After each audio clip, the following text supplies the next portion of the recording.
Hello everyone, कैसे हैं आप सब। आइए आज सुनते हैं हम ओशो द्वारा कही गई एक छोटी सी कहानी। अहंकार ही हमारा सबसे बड़ा दुश्मन है। एक बार ओशो हिमालय की यात्रा पर थे।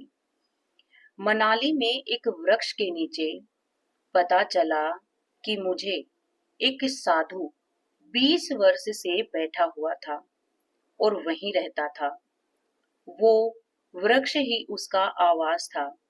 घना वृक्ष था, बहुत ही सुंदर। अभी साधु भिक्षा मांगने गया हुआ था, तो मैं भी उस वृक्ष के नीचे बैठ गया। जब वो लौट कर आया तो मैंने आंखें बंद कर ली। उसने मुझे देखा और कहा कि उठिए, ये वृक्ष मेरा है। यहाँ मैं 20 साल से बैठा हुआ हूँ। मैंने कहा कि वृक्ष किसी का भी नहीं होता, और 20 साल से नहीं, तुम 20,000 साल से बैठे हुए हो, इससे कोई फर्क नहीं पड़ता। अभी तो मैं बैठा हूँ, जब मैं हटूंगा तब तुम बैठ जाना। अब मैं हटने वाला नहीं हूँ। मैं तो एकदम आग बबूला हो गया कि यह जगह मेरी है।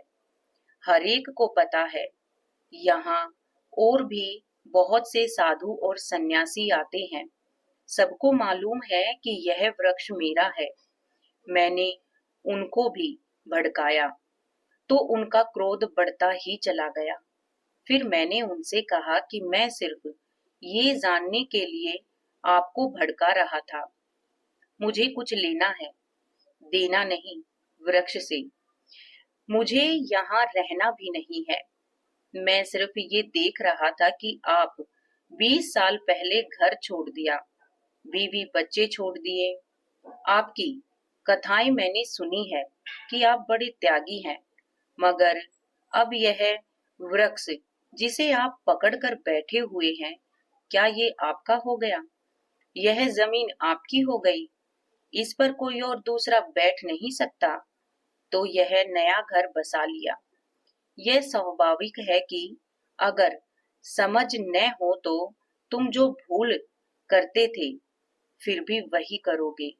नए नए ढंग से करोगे, नई नई दिशाओं से करोगे, मगर भूल से बचोगे कैसे?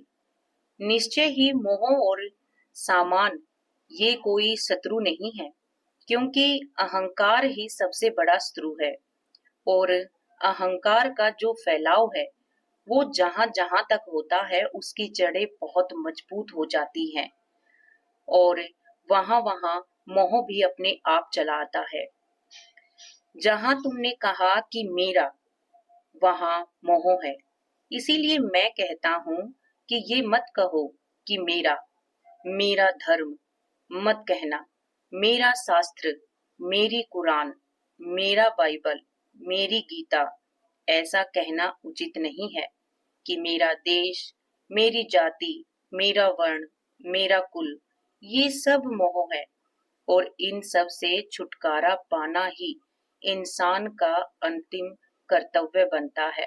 अगर एक इंसान अपना घर परिवार सब कुछ छोड़कर एक वृक्ष को अगर अपना मानता है, तो क्या वो उसका अपना है? सिर्फ हम अपने कर्तव्य से भागने का एक मार्ग सूझ लेते हैं। जब हम अपने कामों को नहीं कर पाते, तो हम इस सांसारिक मोह से तोड़ने का जो मन बनाते हैं, वो दरअसल कुछ होता ही नहीं है। हम बस अपने कर्तव्यों से भाग रहे हैं। इसीलिए हमारा सबसे बड़ा शत्रु अहंकार है। अहंकार को छोड़ो। परमात्मा को हम अपनी गृहस्थी में भी पा सकते हैं।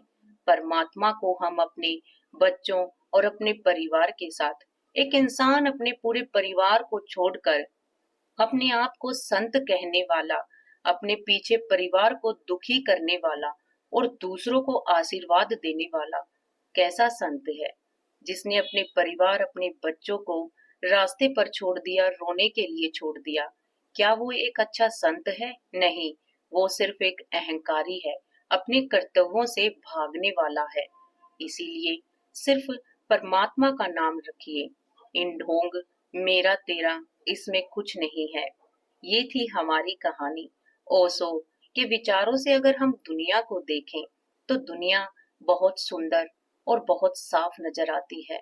ओशो साफ कहते हैं कि दुनिया दुनिया एक बहुत सुंदर चीज है जिसे परमात्मा ने बनाया है, और हम मनुष्यों ने अपने अहंकार और अपने ही स्वार्थ के लिए उसे धर्म, जाति, भावों के आधार पर बांट दिया है। ये थी हमारी छोटी सी कहानी। कैसी लगी प्लीज कमेंट बॉक्स में जरूर बताइएगा।